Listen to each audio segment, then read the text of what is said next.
Okay, so now we're going to change the PCV valve on this 2001 GMC Yukon. Should be the same for a Tahoe, maybe a Suburban. It's a pretty simple job, so let's get to it. First, we're going to pull this engine cover off. I guess it's not absolutely necessary, but we do it just for convenience. The PCV valve is right there at the base of that vacuum hose. All right, so I sprayed some brake cleaner on it to make it easier to see and less greasy. So let's just pull it off. So we're going to reach in and just lift up, and that hose came right out, and the valve is in the bottom of the hose right here. So I'm going to take it out, and I'll get the new one and we'll put it in, and we'll be almost done.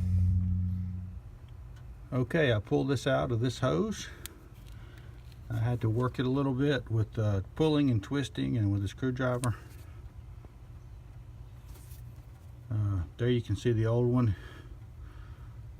It's old, it's gummed up. I don't know if it really failed, but this valve just cost $2.99 at AutoZone, so we're changing it. So the new one for this Yukon is PCV 1199DL. Like I said, it costs $2.99. This is what it looks like.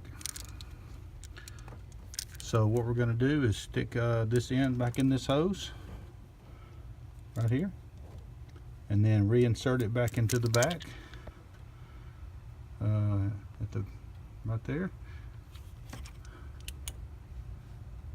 and then we should be good to go on the PCV.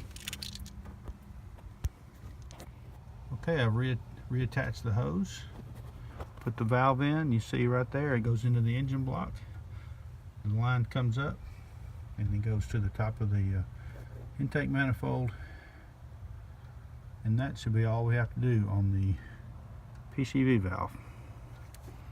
Thanks for watching.